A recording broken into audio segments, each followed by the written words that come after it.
Praise the lord. దేవుని ప్రశస్తమైన నామంలో ఈరోజు దేవుని మహాకృపను వచ్చి మనం ఇక్కడ కూడుకున్నామంటే అది దేవుని కృప మాత్రమే. దేవుడు మనకిచ్చిన ఈ యొక్క చక్కని అవకాశం ఎంతోమందికి లేదు. ఎంతోమంది ఈరోజు దేవుని సన్నిధిలో ఉండాలని అనుకుంటారు కానీ ఉండలేకపోతున్నారు. అంటే కొన్ని పరిస్థితులు, కొంతమంది అవకాశం ఉన్నప్పుడు కూడా రాలేరు దేవుని సన్నిధికి. అదే 3:30 గంటల సినిమాలకు వెళ్ళి సినిమా చూడగలుగుతాం కానీ 1 గంట మనం దేవుని సన్నిధిలో మనం గడపలేము. ఇక్కడ మనం చదువుకున్న మాట, నా నీతికి ఆధారమగు దేవా నేను మొరపెట్టినప్పుడు నాకు ఉత్తరం ఇమ్ము. ఇక్కడ ఈ మాటను మనం చూసినట్లయితే ప్రధాన గాయకునికి ఇక్కడ రాయబడిన మాట దావీదు కీర్తనలో దావీదు అంటున్న మాట, ఇక్కడ తంతి వాయిద్యాలతో ఇక్కడ దావీదు గారు ఆయన అన్ని కూడా దేవుడితో మాట్లాడిన మాటలను పాటల రూపంలో ఆయన కట్టి దేవుడితో మాట్లాడుతూ ఉండేవాడు ఆయన. అందుకని కీర్తనలు చాలా ప్రాముఖ్యమైనవి ఇవి. కీర్తన ద్వారా దేవునితో దావీదు ఎంత చక్కగా మాట్లాడేవాడో మన ఇక్కడ ఆయన వాయిస్లు పాడుతూ ఉంటే దేవుడే పరవశించేవాడు. అందుకనే దావీదుని దేవుడు ఎంతగానో ప్రేమించాడు. హల్లెలూయా. ఇక్కడ అంటున్నాడు, నా నీతికి ఆధారమగు దేవా నేను మొర్రపెట్టినప్పుడు నాకు ఉత్తరం ఇవ్వు. ఆయన దేనికి ఆధారమై ఉన్నాడు? నీతికి ఆధారమైన దేవుడు ఆయన. మనం కూడా దేవుని వలె మనం కూడా నీతిగా జీవించాలి. ఎందుకంటే దేవుడు పరిశుద్ధుడు కాబట్టి. అందుకనే 1 పేతురు రాసిన పత్రికలో ఒక మాట చదువుకుందాం. 1 పేతురు రాసిన పత్రికలో ఒక మాట ఉంటుంది. 1 అధ్యాయం 14, 15, 16 వచన భాగాల్లో మనం ధ్యానిద్దాం. 1 పేతురు 214 పేజీ నెంబర్లో చూడండి. పేజీ నెంబర్ 214లో చదవండి. 1 పేతురు 1 అధ్యాయం 14 వచన భాగం చదువుకుందాం. నేను పరిశుద్ధుడనై ఉన్నాను కనుక మీరును పరిశుద్ధులై ఉండుడని రాయబడి ఉన్నది. హల్లెలూయా. మన దేవుడు ఏమైనాడంటే పరిశుద్ధుడై ఉన్నాడైన. మరి దేవుని పిల్లలైన వారు మరి పరిశుద్ధుడిగా లేకపోతే మన ప్రార్థనకి జవాబులు వచ్చేనంటూ ఉంటాం. మనలో పరిశుద్ధత అనేది లేకుండా, మనలో యథార్థత అనేది లేకుండా, మనలో తగ్గింపు అనేది లేకుండా, మనలో దేవుడిని ప్రేమించే తత్వం లేకుండా, మనల్ని మనం మార్చుకునే తత్వం లేకుండా మనం ఉండి ప్రార్థనలు చేస్తే మనకి జవాబులు వస్తాయండి. సినిమా పాటలు పాడిన నోటితో దేవుని స్తుతిస్తే దేవుడు ఆ స్తుతిని అంగీకరిస్తాడా? ఒక్కసారి మనం ఈరోజు అర్థం చేసుకుందాం, ఆలోచన చేసుకుందాం. హల్లెలూయా. అందుకే ప్రకటన గ్రంథాలు అంటాడు కదా, ఉంటే నువ్వు వెచ్చగానైనా ఉండు లేదా చల్లగానైనా ఉండు. నిలువెచ్చగా మాత్రం ఉండకూడదు. ఈరోజు క్రైస్తవ సమాజం ఎలా ఉందంటే, చర్చలో ఉన్నంత వరకునేమో పరిశుద్ధులు, బయటికి వచ్చిన తర్వాత అసలు రంగు కనబడుతుంటుంది. ఈరోజు ప్రియ దేవుని పిల్లలారా, ఇది ఎంత మాత్రము మంచిది కాదు. హల్లెలూయా. అందుకే దేవుని రక్తంలో కడగబడిన మనము పరిశుద్ధపరుచుకోవాలి. దేవుని రక్తంలో కడగబడిన మనము పాపాన్ని విసర్జించాం. ఈ లోకంలో ఉన్న వాటికి విసర్జించి వాటికి దూరంగా దేవునికి సమీపంగా ఉన్నాం. కానీ ఇంకా పాపము చేస్తూ వచ్చిన మీరు వచ్చు. హల్లెలూయా. కాబట్టి ఇక్కడ అంటున్నాడు, ఇక్కడ చాలా చక్కని విషయం, నేను పరిశుద్ధులని ఉన్నాను కనుక మీరును పరిశుద్ధులే ఉండవలెను. అదేవిధంగా దేవుడు రోషం కలిగి యెహోవా కూడా అంటాడు, నేను పరిశుద్ధుడిని కనుక మీరు కూడా పరిశుద్ధంగా జీవించాలని దేవుడు అనేక మార్లు మనం ఈ మాటను చదువుకున్నాం. దేవుడు ఏమన్నాడంట? పరిశుద్ధమై ఉన్నాడు ఆయన. ఆయనలో పాపం అనేదే లేదు. ఆయన నీతివంతుడు, ఆయన సత్యవంతుడు, ఆయన యథార్థవంతుడు, మాట తప్పని వాడు. హల్లెలూయా. అలాంటి దేవుని కలిగిన మనం ఈరోజు నీవు నేను మనందరం కూడా పరిశుద్ధంగా జీవించాలని దేవుడు కోరుకుంటున్నాడు. ఎందుకో తెలుసా? ఆయన పిల్లలకి దేవుడిచ్చిన ఆస్తి పరిశుద్ధత, యథార్థత, నీతి.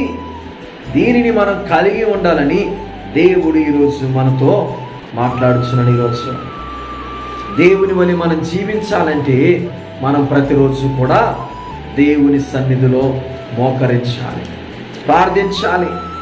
హల్లెలూయా. దేవుని విషయంలో మనం ఎన్నడూ కూడా వెనుతిరగకుండా మనం ఉండాలండి. ఇంకొక మాటను మనం చూసుకుందాం. ఇంకొక మాట నిర్గమాకాండము 23వ అధ్యాయం, నిర్గమాకాండము 64వ పేజీ నెంబర్ 21వ వచ్చిన భాగం చదువుకుందాం. 21వ వచ్చిన భాగం 23వ అధ్యాయం. ఆయన సన్నిధిని జాగ్రత్తగా నుండుడి, ఆయన మాట వినవలెను, ఆయనకు కోపము రేపవద్దు. దేవుని సన్నిధికి వచ్చి ఈరోజు దేవుని సన్నిధిలో కరెక్ట్గా ఉంటున్నాం. ఈరోజు మనం దేవుని సన్నిధిలో టిక్ టాక్లు చేస్తున్నారు, దేవుని సన్నిధిలో రీల్స్ చేస్తున్నారు, దేవుని సన్నిధిలో ఫోన్లు మాట్లాడుకుంటాం, దేవుని సన్నిధిలోనే ఎక్కడ లేని ముచ్చట్లన్నీ కూడా మనకి. మిగతా సమయం అంతా ఏం చేస్తామో అర్థం కాదు. కానీ దేవుని సన్నిధికి వచ్చినప్పుడు ఎలా ఉండాలంట? ఆయన సన్నిధిని జాగ్రత్తగా నుండుడి. ఆయన రోషము గల దేవుడు, ఆయనకు కోపము పుట్టించొద్దు. ఆయన కోపాన్ని మనం తట్టుకోలేం, ఆయన కోపాన్ని మనం చూడలేం మనం. కాబట్టి ప్రియమైన దేవుని సంగమా, దేవుని సన్నిధిలో నువ్వు ఉన్నప్పుడు, నువ్వు విశ్రాంతి దినము కావచ్చు, ఏ దినమైనా కావచ్చు, దేవుని సంబంధంతో మన దేవుణ్ణి అనుసరిస్తున్నప్పుడు దేవుని బిడ్డగా ఎలా ఉండాలో దేవుడు ఈరోజు మనకు నేర్పిస్తుండే. ఈరోజు పరిశుద్ధంగా ఉండాలి దేవుని సన్నిధిలో, దేవుని యందు భయభక్తులు కలిగి ఉండాలి. దేవుని సన్నిధికి మనం పెందల కాడే రావాలని ఉంది వాక్యంలో. మనం ఎప్పుడు వస్తుంటాం? అందరు పాటలు పాడేసిన తర్వాత, పాస్టర్ గారు ఇంకా వాక్యం అన్న తర్వాత, లేదంటే ఆఖరి ప్రార్థన సమయంలో దేవుని సన్నిధికి వచ్చి, ప్రభువా నాకు ఆశీర్వాదాలు కావాలంటే ఎలా వస్తాయండి? అవునా కాదా? ఇప్పుడు మంచిది వస్తే ఏదైనా కావాలనుకో మనం త్వరగా వెళ్ళిపోతాం. ఉదాహరణకి చేపలే కావాలనుకుందాం. మనం చేపల కొరకు ఏం చేస్తాం? ఆ చేపలు తాజా చేపలు కావాలంటే అది రాత్రి 2 గంటలైనా 3 గంటలైనా పలానా మార్కెట్లో దొరుకుతాయండి, వెళ్ళిపోతాం వచ్చాం మనం. కానీ దేవుని వాక్య విషయానికి వచ్చినప్పటికీ సమయాన్ని పోగొట్టుకొచ్చినాం, దేవుని వద్ద నుంచి రాబోతున్న వాటిని కూడా మనం పోగొట్టుకొచ్చినాం. హల్లెలూయా. అందుకనే దేవుని సన్నిధి గురించి దేవుడు చాలా చక్కగా మాట్లాడుతున్నాడు. పరిశుద్ధముగా భయభక్తులు కలిగి దేవుని యందు మనం జీవించాలి. లేవీయులు రాసిన గ్రంథం 11వ అధ్యాయం పేజీ నెంబర్ 90. లేవియా కాండము 11వ అధ్యాయం 41వ వచ్చిన భాగం చదవాలి త్వరగా. 11:44. నేను మీ దేవుడిని యెహోవాను, నేను పరిశుద్ధులను కనుక మీరు పరిశుద్ధులై ఉండినట్లు మిమ్మును మీరు పరిశుద్ధ పరచుకొనవలెను. ఎవరంట? నీ దేవుడిని యెహోవా సెలవిస్తున్న మాట, దేవుడు మనతో మాట్లాడుతున్న మాట. నేను ఎలాగైతే పరిశుద్ధంగా ఉన్నానో మీరును కూడా పరిశుద్ధంగా ఉండాలి. గనుక మీరు ఎలా జీవించాలో దేవుడు మనకి ఇక్కడ తెలియజేస్తున్నాడు. మీరు పరిశుద్ధపరచుకొనవలెను. ఎవరని? మనల్ని మనం పరిశుద్ధపరచుకొనవలెను. హల్లెలూయా. మనకి బయటికి మన రూపం ఒకలా ఉండి, లోపల మన ఆలోచనలు ఒకలా ఉండి, మనం చేస్తున్న క్రియలు దేవునికి విరుద్ధంగా ఉంటే మనం పరిశుద్ధం అయిపోతామా? తెల్లని వస్త్రాలు వేసుకున్నాడు అందరూ పరిశుద్ధులు కాదు. జీవ గ్రంథాన్ని పట్టుకున్నాడు అందరూ కూడా పరిశుద్ధులు కాదు. ఈ జీవ గ్రంథాన్ని మేము పూర్తిగా చదివేస్తామండి, దీన్ని ఇప్పుడు మేము 10 సార్లు చదవండి అన్నందరూ కూడా పరిశుద్ధులు కాదు. కానీ దేవుని పోలికలోనికి మనల్ని మనం రూపాంతరపరచుకుని దేవుని చిత్తాన్ని గుర్తించి దేవుని వాక్యము ప్రకారము జీవించేవాడే.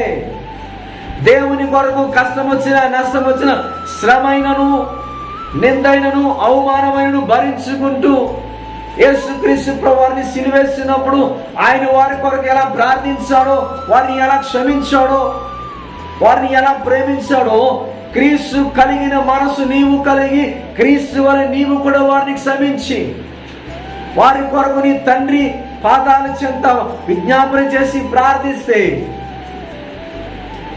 దేవుని ప్రేమను పొందుకున్నట్లయితే మనల్ని మనం పరిశుద్ధపరుచుకున్నవాడు. చూడండి దేవుడు ఎంత చక్కగా మాట్లాడుతున్నాడో. ఇక్కడ ఈ ప్రజలతో మాట్లాడుతున్నాడు దేవుడు.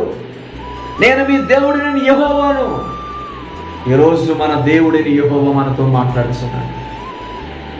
యుద్ధశూరుడు, సైన్యములకు అధిపతి అయిన దేవుడు, బలార్జుడు, బలము కలిగిన వాడు, నీతివంతుడు, మాట తప్పని వాడు, వాగ్దానం ఇచ్చి వాగ్దానము నెరవేర్చిన వాడు ఈరోజు నీతో నాతో మాట్లాడుతున్నాడు. ప్రియ దేవుని పిల్లలారా, నేను పరిశుద్ధుడిని కనుక మీరు అనగా దేవుని పిల్లలమైన మనము, క్రీస్తు రక్తములో కడగబడిన మనము, పాపములను విసర్జించిన మనము, పాపపు లోకములో నుంచి వేరుపరచబడిన మనము ఈరోజు మనల్ని మనం పరిశుద్ధపరచుకొని గడియ. హల్లెలూయా. ఒకవేళ మనలో ఏదైనా ఆయాసకరమైన ఉండొచ్చు, దేవునికి ఇష్టం లేనివి దేవునికి గాయపరిచి ఉండొచ్చు. వాటిని తీసివేసి ఈరోజు మనల్ని మనం పరిశుద్ధపరచుకున్నాం.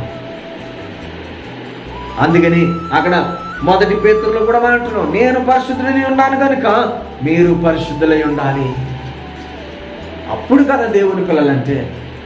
ఇప్పుడు మన పిల్లలు ప్రవర్తన సరిగా లేదనుకో, వారు నడవడిక సరిగా లేదనుకో ఎవరిని అంటారు?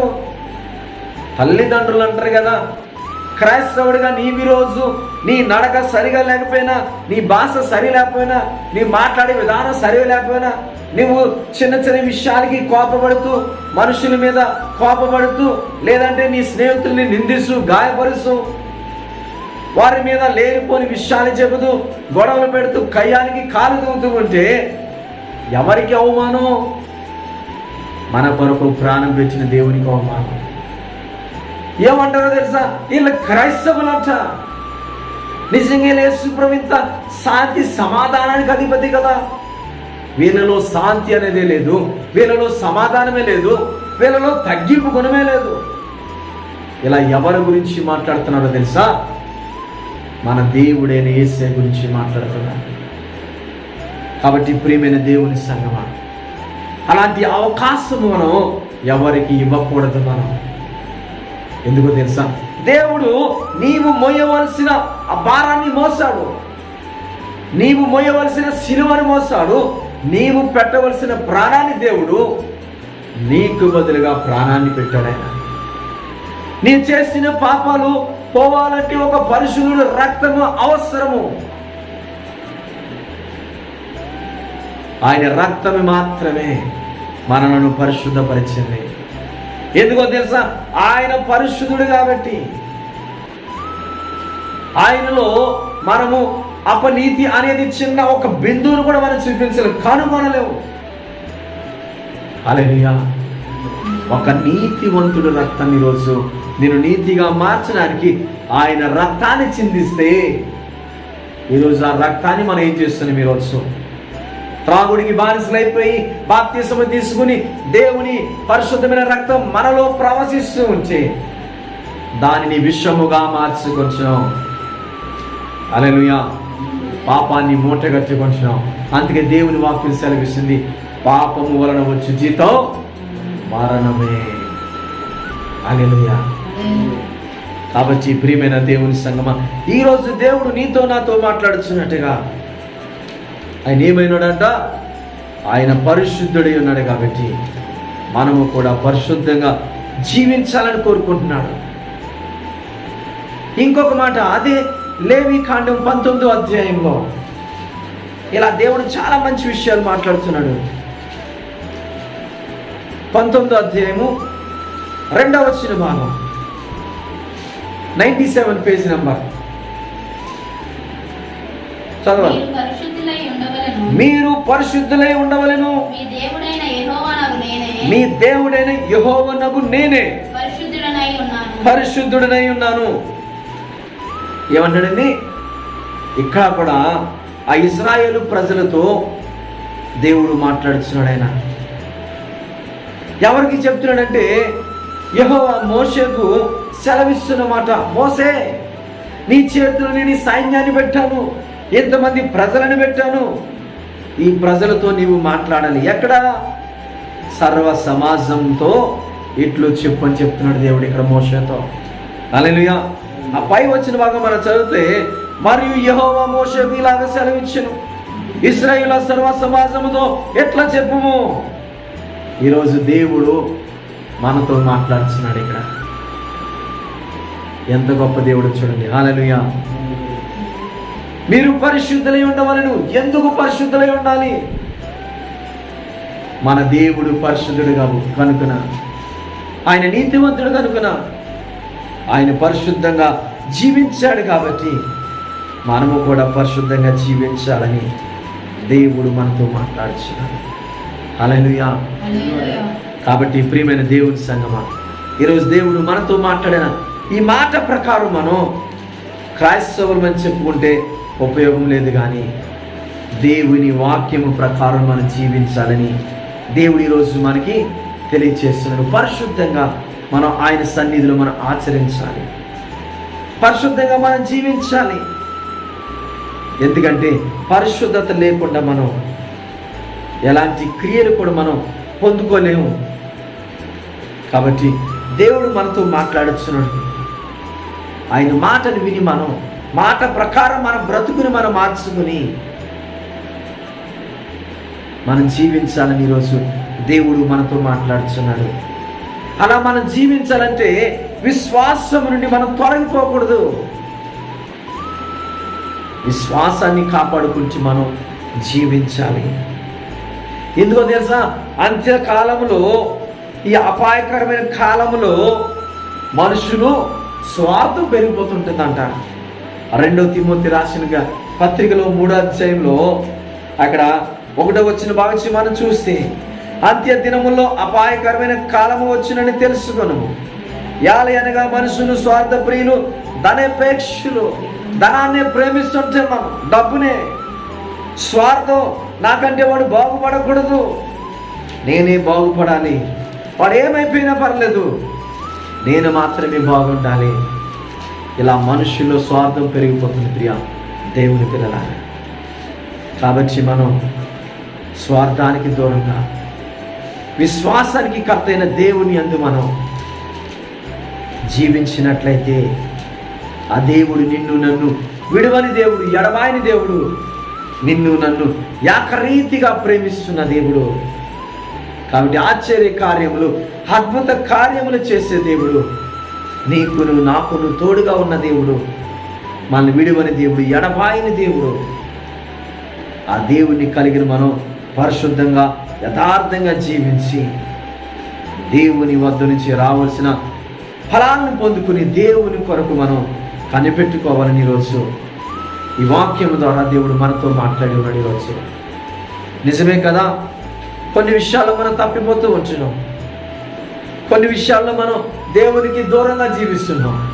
అలా కాదు, కానీ ఈరోజు దేవుడు మనతో మాట్లాడిన వాక్య భాగము ప్రకారము ఒక్కసారి మనం ఎలా ఉన్నామో పరిశీలన చేసుకుందాం.